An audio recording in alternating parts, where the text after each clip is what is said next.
Hey everybody, welcome back to the next installment of Beardy's Books. I apologize again for being gone last week. It's been a crazy summer so far, and just lots of stuff going on. Haven't had as much time to update as I'd like the last couple weeks. But hey, I'm gonna try to get things back on track. I'm gonna go through my pull list for today, Wednesday, August 3rd. Some really cool books in here. And also, we'll be doing a review on Suicide Squad after I see that Thursday night. So that'll be up hopefully in time for the weekend. So let's see, where are we at? There's a couple other movies I've seen that I've not been able to review yet. Star Trek, didn't do that. Still haven't done my Tarzan review, and I think there's one or two others out there maybe. But anyway, this is Beardy's Books, so I'm going to go through my comic haul for the week, and this is all stuff that is out in shops today. And feel free to swing by Comics Connection in Mechanicsburg or York if you are in our area, and pick up some new books if you've never been in, or any books if you've never been in. And if you shop at our stores, hey, it's New Comic Wednesday, so come in and get your stuff. First up this week is, it's not a Rebirth issue, but it's a first issue in Harley Quinn's new series in the Rebirth initiative, whatever you want to call it. Same creative team that's been doing the book thus far, and it's pretty fun. Harley Quinn's not a character I'm completely crazy about, so I apologize if any of you are huge Harley Quinn fans, but it kind of does a quick run through of her origin and her history and everything up to this point, kind of like a lot of the Rebirth one-shots have been doing, and kind of paves the way or sets things up for what's going to come in the future with the new series. So if you've been enjoying Harley Quinn the last 2 years or so, you will probably continue to enjoy this book as it's going forward. Next up is a Valiant title. This is probably the first Valiant title I'm reviewing on here. 4001 AD, War Mother, issue 1. When I saw that title in previews a couple months back, I was like, okay, I gotta try that. That just sounds crazy. And it's kind of the post-apocalyptic future, tying into all the 4001 AD stuff and everything's going on in the Valiant universe. And you meet this new character. What was her name?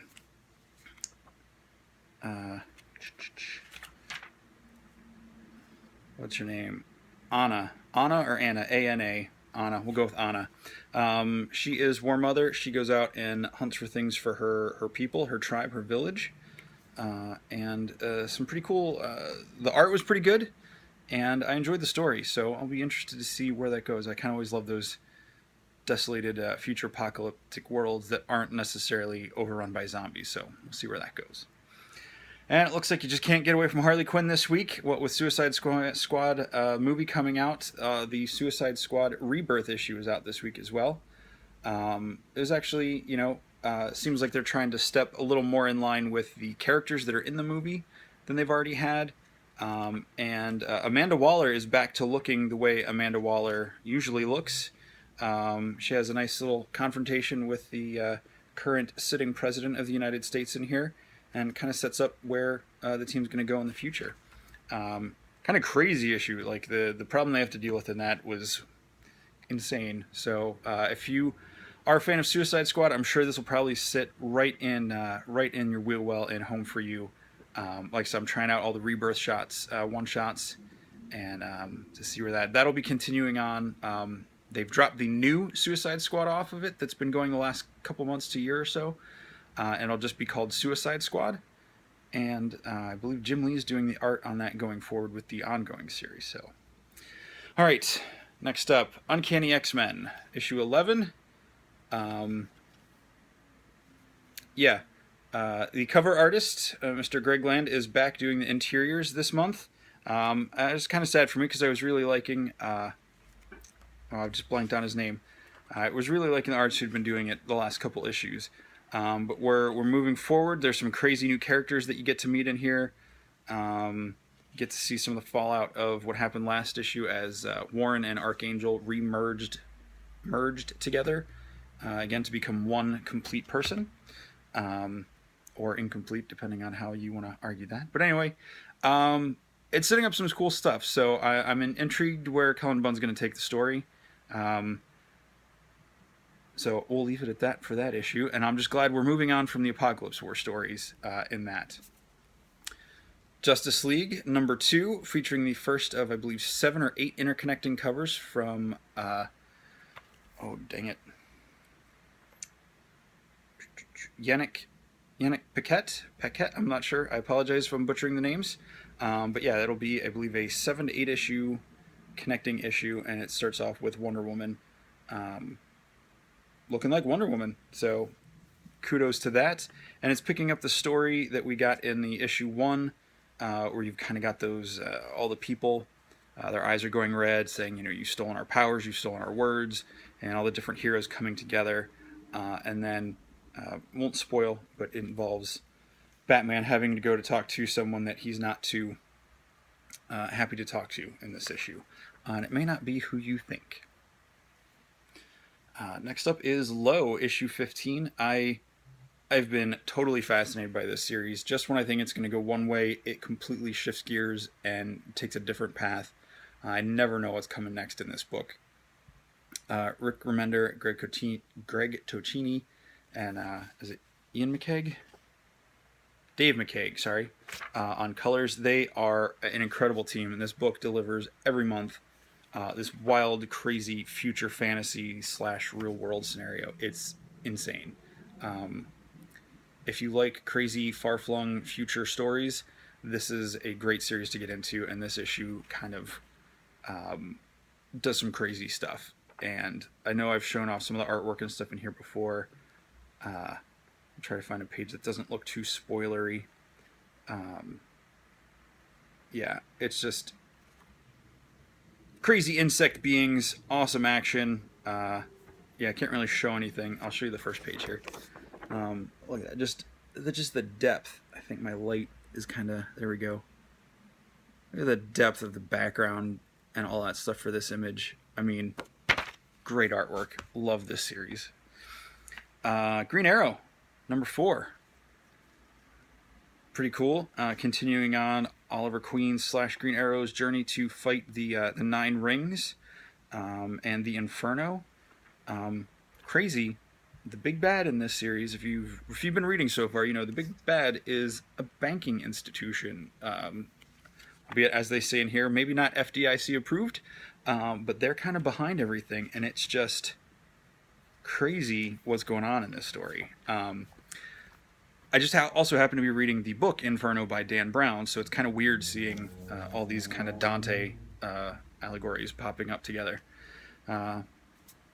Okay, next up is Doctor Strange issue 10.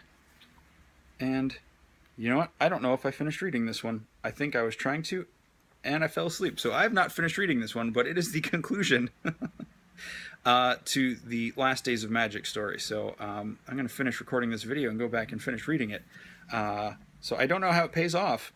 So cliffhanger, but if you've been reading it, I'm sure it's going to be awesome because Jason Aaron has been a great storyteller on the Thor series for the last 4 years or however long he's been writing that. So can't wait to finish that now.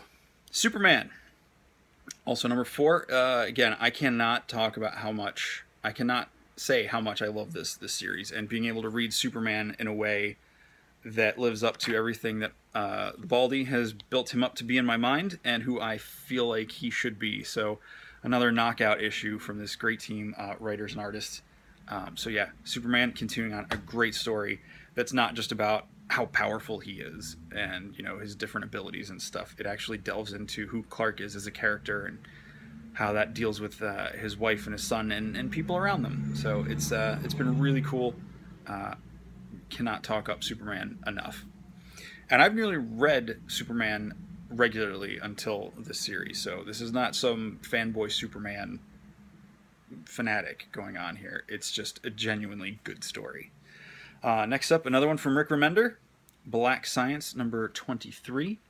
It's continuing on the story where we left last time, where Grant is trying to make amends with his sister, or his daughter rather, after he finally re-encounters her after all the trials he's been on, and how he's trying to make amends and just seems to be making things worse, even though he's trying to make things better.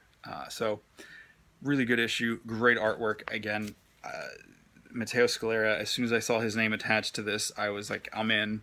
Let me see if I can find you an awesome page here. Just incredible artwork from this guy.